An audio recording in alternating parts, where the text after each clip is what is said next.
Hi everyone, welcome.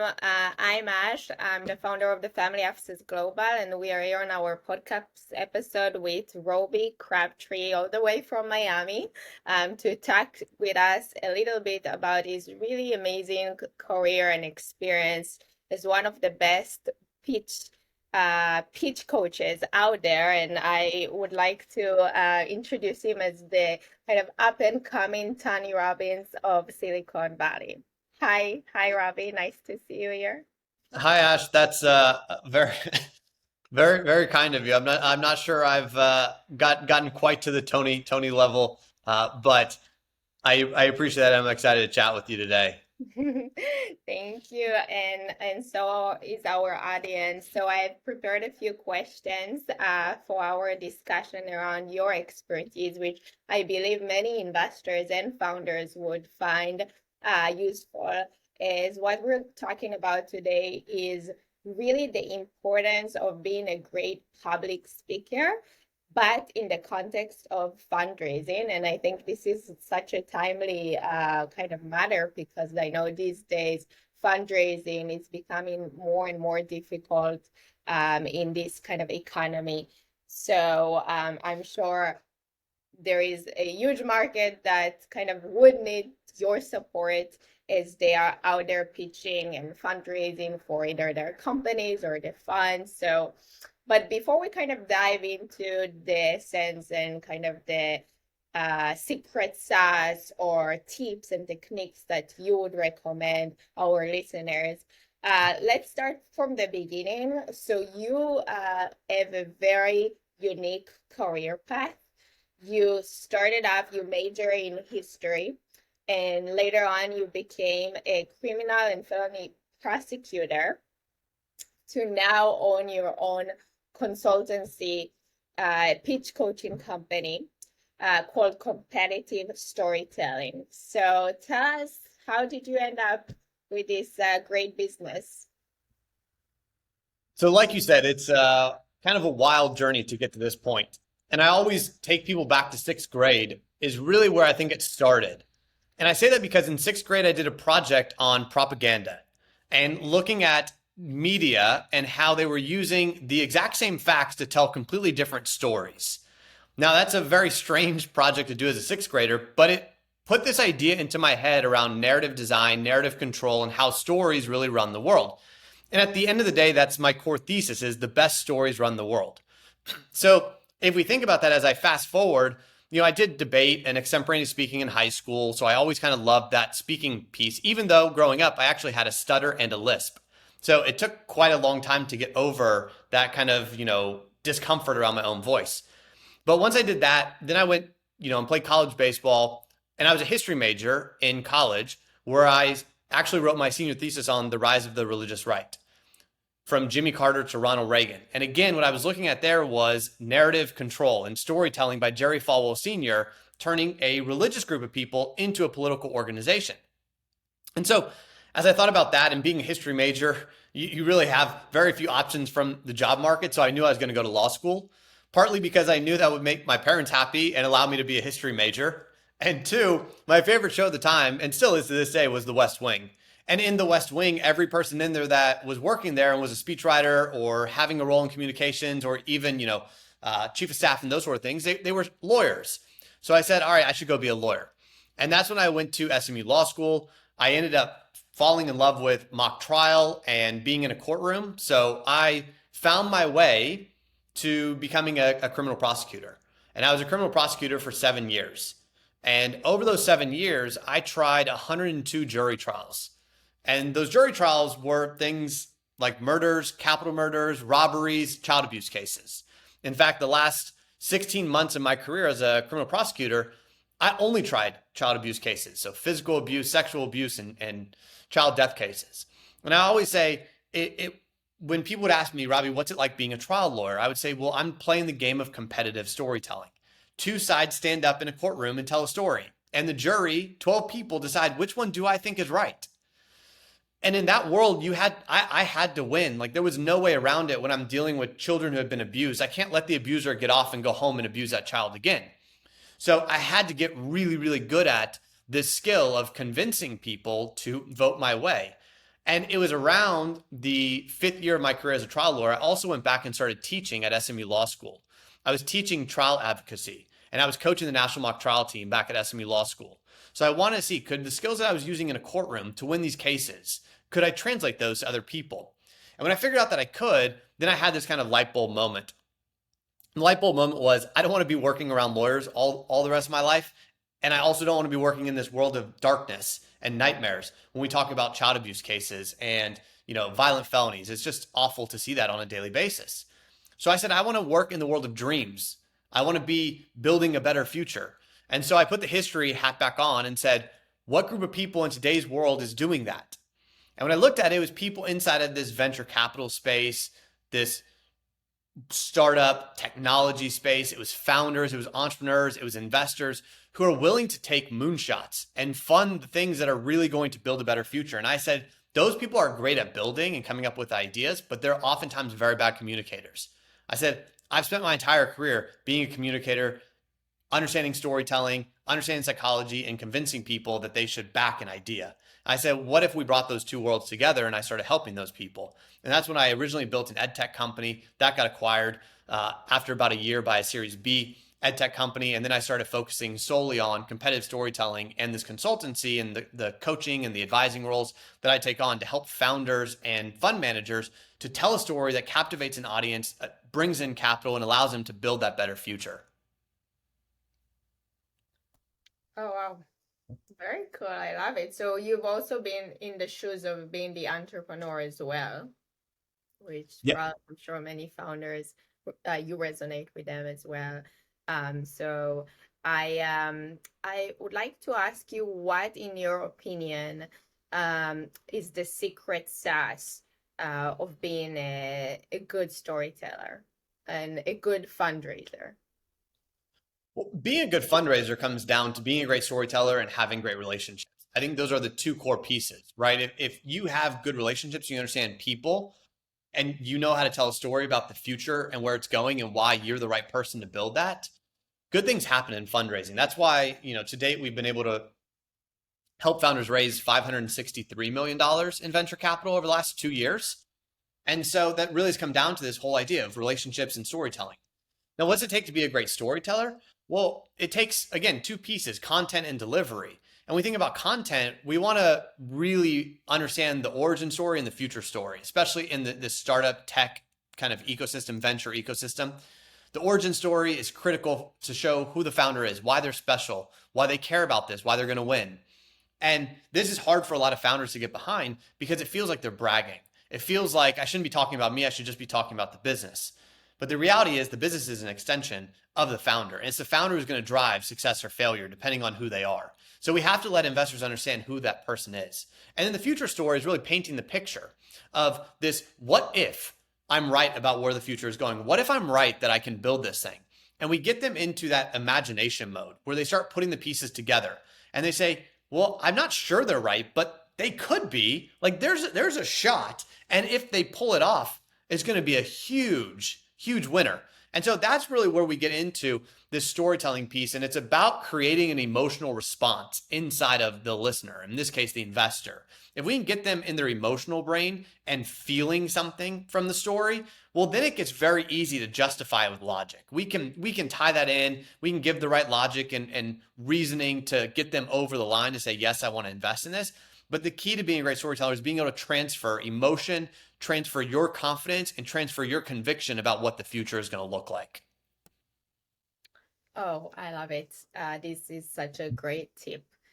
But I think there is a fine line between kind of imagination of and what my company can look like to like reality. So like, how do you find that balance between how much the founder should focus on how I'm going to build in the future and why it's going to be such a success in the future versus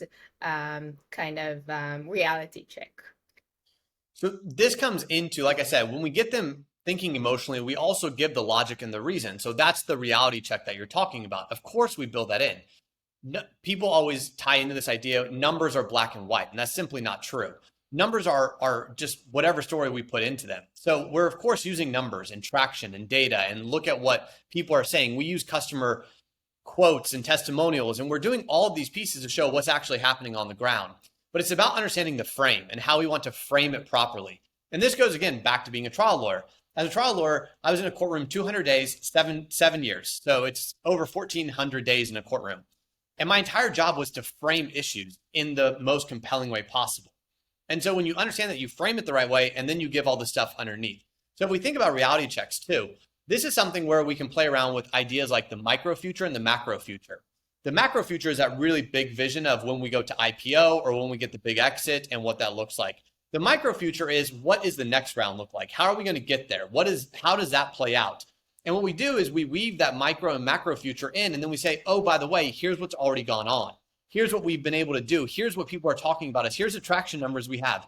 So we paint the big picture, we set the big frame, and then we come back to the reality and say, oh, it's working. And an example of this is in the State of the Union that the president will always give here in the US. They'll always talk about a big issue, and then they'll point up to the stands and they'll say, hey, we brought so-and-so here, who's a firefighter from this place, who ran into this building, who didn't have the gear that they needed. And that's why we're passing this bill, to make sure that every firefighter has the safety gear that they need. We always go from the general, the big idea, to the specific and make it feel real. And that's what we're talking about here too. That's interesting. Would you recommend as a tip for founders to, when they pitch, to first start off with a big vision, or to start with where we are at today, kind of giving like a broad sense of this is who we are, this is what we have done, and then kind of conclude at the future plans? Or do you recommend doing it the other way? Just curious what you think. This is a great question, and is at least one of the worst answers I can give. And the answer is, it depends. And the reality is, there's no one way. So this is why when I think about storytelling to me is an art form. It is not a science. There is not a recipe that you just follow. You do this, you do this, you do this, you do this, and then you win. That's not the way it plays out. Great storytelling is about feeling. It's about understanding different structures and how to layer that in. It's about understanding the analogies and the metaphors that you want to use. And so what storytelling really is figuring out what is the best structure to create the most emotional impact in the audience and really bring it to life. So sometimes that's going to be, we're going to start with where we are and where we're going. Other times it's going to start with where we're going and then go where we came from. And you can see this too in movies, right? Some movies start at the very end and then they tell you how we got here. And some movies start at the beginning and they take you to the end. The whole idea is there is no one structure. There is no one way. Anyone who thinks that there is a formula for storytelling or fundraising is going to suffer some real hard times, because it just isn't the way it is. Storytelling, just like music, there is no one way. Are there structures that we see time and time again? Are there archetypes? Of course, but we've got to figure out what archetype we want to fit it into when it comes to storytelling. And that's really where the magic comes in. That's when you feel it come to life. And you'll see this when a founder has that light bulb moment and they're like, that's it, that's the story. And all of a sudden they come to life. Because the thing about storytelling is it's not just a story externally that's important. It's the story that we tell ourselves and how we feel about it. Because when a founder feels really good about their story and they feel confident, they show up in the world in a different way, and it brings more power. So a lot of storytelling is about getting that feel right internally and then creating the right feel externally. Okay, that makes sense. And my next question would be, and I think that's like kind of a big pain point or dilemma, whereas, as you said, and most investors would say, we invest in the founders.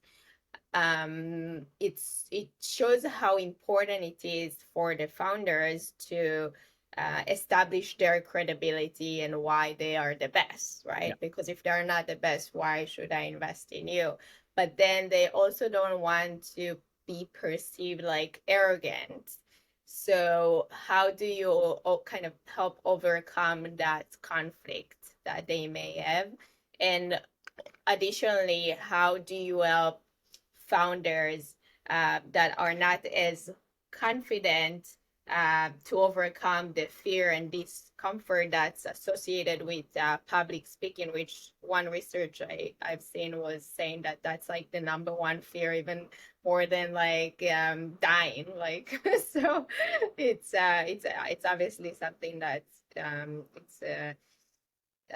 scary for many people, let's say. Yeah, there's a great Jerry Seinfeld joke about that idea. And he says the person who has to give the eulogy would rather be the person in the box than the person talking about the person in the box. And it just goes to your point. But when we think about how do we deal with this? How do we overcome and make sure that we're not bragging or being too arrogant or cocky, right? And a lot of that comes through the way that we position the story. But the second one is tone, right? And how do you show up? And this is actually why I had to come up with term to explain how I think about this. And I call it approachable expertise because a founder should be an expert in the thing that they're talking about. At the end of the day, if they're not an expert in what they're building, they're in the wrong startup, right? They're in the wrong field. They need to go do something else. But the problem is lots of times experts show up and they are very kind of pretentious and they push people away because they are too much of an expert in the way they show up. So we want to be approachable with that expertise, meaning we want to invite people to have a conversation with us. Now, on the flip side, what happens is some founders who are experts show up and they don't act like experts. They're just too nice and they're pushovers. And as a result, there's no conviction that the investor can get that this is a really special founder. So approachable expertise is coming in saying, hey, I'm presenting what I'm up to. I'm showing you kind of the way that I see the world and the opportunity at hand. And I would love to have a deep conversation on this about why we think the things that we do, about how we see the world going this way, and listen to your thoughts. I'm not going to back down. Like, I'm going to say, this is what I believe. When I say the world runs on the best stories, not everybody agrees with that. And that's okay. Like, we can have a discussion on that idea, but that is my belief. And I'm going to stay true to that. But I want the conversation if someone says, no, it's the best products. Cool. Let's have that conversation about product versus story. I'm totally good with that. That's what a founder needs to be able to show up with, is that approachable expertise. Know you're the expert, but be open to the conversation. And in fact, invite it and realize somebody might not get it. They might disagree with you, and that's okay. Not every investor is for you. Your goal is to find the right investors. So then we go in with that mindset. One, it makes the public speaking part much easier because now it's not about selling an idea. It's just about being myself and showing up as who I am and how I see the world and attracting the investors into our company that believe the same thing that we do. And that's a very different approach than I'm trying to sell you an idea. When I'm trying to sell you an idea, I get nervous and worried about how I'm speaking. But when it comes to public speaking and those nerves, there are exercises to deal with this. There are ways to reframe the energy that we feel, because here's the reality. I've spoken a lot over my career, and I still feel the rush in the head, the sweatiness in my palms, the knots in my stomach. I still feel that when I'm doing talks. But you learn how to reframe it. You learn how to anchor. So sometimes music is super helpful. One of the funniest things, I don't know why I did this, but before every trial, I had a playlist of Rick Ross songs. I don't know why Rick Ross just put me in the right headspace when it came to trial day, but it did. And so I would listen to that before going into courtroom. So we can do things like that. We can work on meditation. We also do visioning exercises where we play out what is the worst case and what's the best case, because humans hate uncertainty. So if we can show the worst case and they all of a sudden know what it is, it's very easy to make sure that doesn't happen. And you also now know what the worst case is, so it actually becomes less scary. So there's lots of things that we get into working with founders or fund managers when it comes to these sort of issues. Okay, wow, great tips. Thank you so much. And I really like the approachable expertise. It's good, right to the point, and how you should think about presenting yourself. Well, I guess it leads me to one of my final questions, which is how do you think the pitch should evolve throughout the various funding rounds? Because there is a huge difference between pitching a pre-seed or a seed round to pitching a late stage pre-IPO, B, C, D rounds.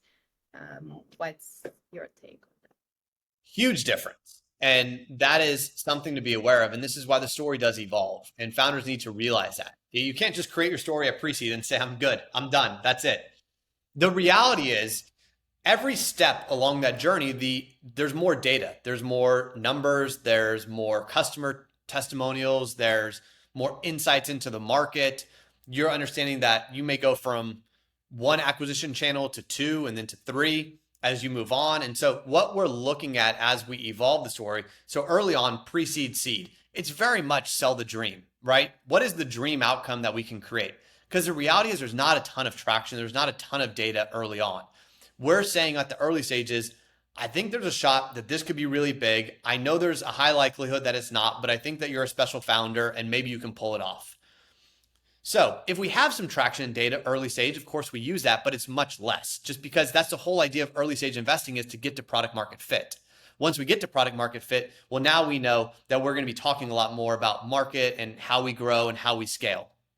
So when we get into these later stages, what we're doing is we're using the data and the numbers to tell much more of the story and say, hey, here are the insights that we've been able to gain over the last 3-4 years that we've been in business. And here's what that looks like for us moving forward.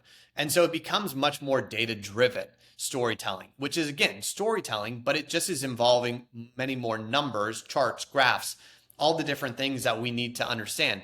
And we're also showing in those later stages a clear path to that IPO or exit. Early stage, you shouldn't have a clear understanding of IPO or exit because it's so early, you don't know what's actually going to happen. But as we get later, we've got to start identifying this is the way that we grow to that point. We have an exit strategy, an exit plan. We know the end goal. And by displaying that in the storytelling, again, we can do a conclusion first story where this is what's going to lead to our IPO.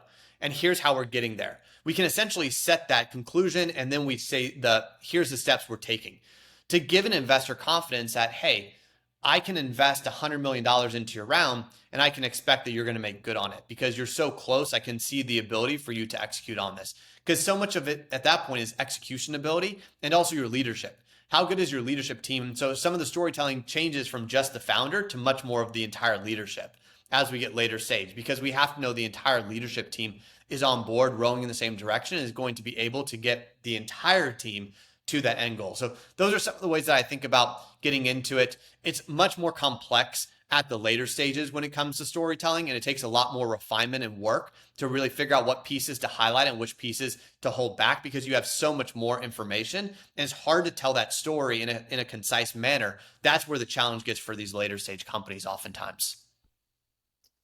Awesome. Thank you so much, Robbie. I have a few more questions, and also you help fund managers, GPs of venture capital, hedge funds, raise their funds as well. And we also have two mutual clients that you're working with in the field. So I would love to save that for another episode, and we can share it with various GPs who are also fundraising for their own funds. And I want to ask you, how should our listeners get in touch with you? Or is there anything you would like to share with them about your programs and how you could potentially help them? Yeah, anyone who wants to get in contact with me, of course, feel free to. You can connect with me on LinkedIn. I know we connected there, Ash. You can also connect with me via email, robbie@competitivestorytelling.co. That's another place. Happy to start the line of communication there. Our core website right now is founderfundraising.com, although we have competitive storytelling that's being built out right now, so that'll be up soon. But if you want to reach out to me, feel free to do that. We have various options depending on what stage the founders are at or the fund manager and what they're looking for, all the way from completely asynchronous digital services to very high touch, white glove. I'm in the trenches with the founder helping them throughout that process. And then we also have group programs and trainings and all that sort of stuff. So there will also be a book that I wrote coming out in mid-July called Competitive Storytelling. And that breaks down a lot of my philosophy from my time as a trial lawyer, but also in helping people raise capital and how others can do that as well. So that'll be another place you can find me in the near future. But again, if you have any questions, reach out to me. I'd love to talk. This is great. Thank you so much. Can't wait to get your book. Congratulations. And whenever I'm needing to fundraise, I'll definitely give you a call. And thank you all for taking the time and listening. And Robbie, it's been a real pleasure and super helpful tips and advice that you've provided today. Appreciate it. Thanks so much, Ash.